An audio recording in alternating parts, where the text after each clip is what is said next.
Sometime in 1944, an American armored unit operating in Western Europe encountered a local farmer who claimed he knew a way to, steady the gun on their Sherman tanks. The crews listened out of politeness more than belief. They had heard dozens of improvised ideas from civilians, most of them useless. But this idea was different. It required nothing exotic, no specialized machining, no military hardware, nothing the crew didn't already have. The entire modification consisted of heavy-gauge farm wire, tensioned correctly, anchored at the right points.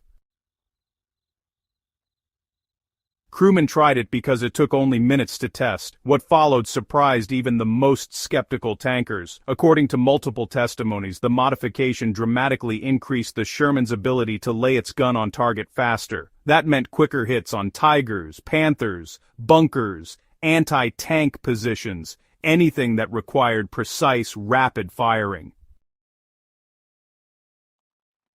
This wasn't luck. This wasn't battlefield myth. It was physics. And when Army engineers later documented the effect, they not only validated it, they encouraged its spread across several armored groups. A small, almost invisible change had a measurable tactical impact.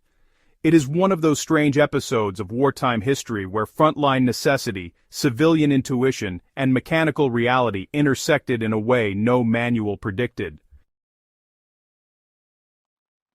Shermans were equipped with one of the fastest turret traverse systems of the war, an undeniable advantage over German heavy armor, but speed came with a trade-off. The turret could oscillate significantly when the tank moved over uneven ground, and European battlefields in late 1944 were nothing but uneven ground. Mud, rubble, crater lips, frozen soil, collapsed walls, plowed farmland. Sherman crews fought across terrain that constantly jolted the hull. Each jolt transferred into the turret ring. The gunner would line up a shot, the tank would bounce, and the gun would rise or drift a degree off target. That degree was enough to turn a penetrating shot into a glancing one, or a clean miss entirely. German tanks had slower turrets, but their heavier designs created more stable firing platforms. American crews often found themselves with the faster gun, but the less stable mount. The farmer's suggestion targeted exactly this weakness. So, the modification was simple. Anchor a tensioned wire between two strong points on the hull, run it upward, and connect it to a loop or bracket affixed to the turret's exterior. The wire had to be tight, properly tensioned, not slack. When the tank moved, the wire acted as a counterforce, absorbing some of the turret's lateral wobble. The turret still rotated normally. Traverse speed was unaffected, but its side-to-side float was reduced. The gun settled far more quickly after each bump. Crews reported immediate benefits: faster target reacquisition, shorter delays between shots, fewer wasted seconds waiting for the gun to stop bouncing, tighter grouping during moving engagements.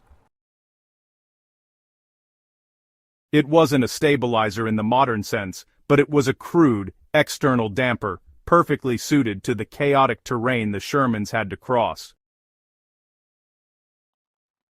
U.S. armored engineers evaluated the modification and realized what was happening.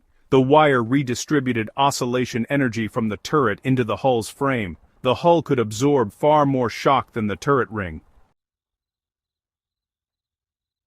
The result was a platform that shook about the same, but a gun mount that shook noticeably less. Under the extreme time pressure of close combat, this really mattered. A Sherman crew often had only moments to fire at a Tiger or Panther before the enemy gun traversed onto them. The faster the Sherman could achieve a stable firing position, even by fractions of a second, the higher its survival probability. After field trials, some units officially recommended the modification. Others left it to crew discretion, but the idea spread across enough units that post-war reports mentioned it repeatedly. The Sherman's designers in 1941 to 42 assumed a very different battlefield than the one crews actually fought on 2 or 3 years later. They expected long maneuvers across open ground, battles fought at range, and relatively stable European soil in summer conditions.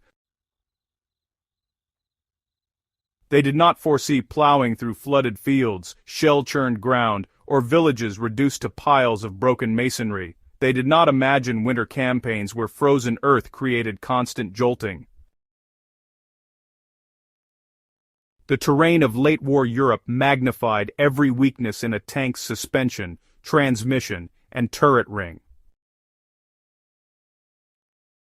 Sherman crews adapted their modifications, sandbags, spare tracks, welded plates, improved stowage, became as iconic as the tank itself. The wire stabilizer simply became part of this culture of improvisation. The farmer's fix never appeared in formal manuals, no standardized blueprints, no official diagrams, no mass retrofitting. Instead, it spread the old-fashioned way word of mouth, mechanic to mechanic, commander to commander.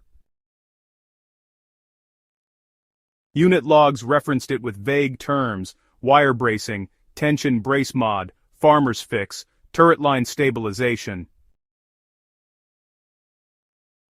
Crews adapted the idea based on available materials. Some used chain, some used braided cable, others welded reinforced brackets onto the turret to make tensioning easier.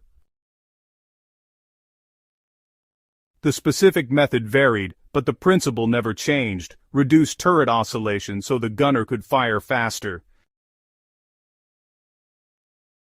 The significance of the wire trick goes beyond the modification itself. It illustrates a larger truth. Armies that empower crews to solve problems locally gain advantages that doctrine can't predict.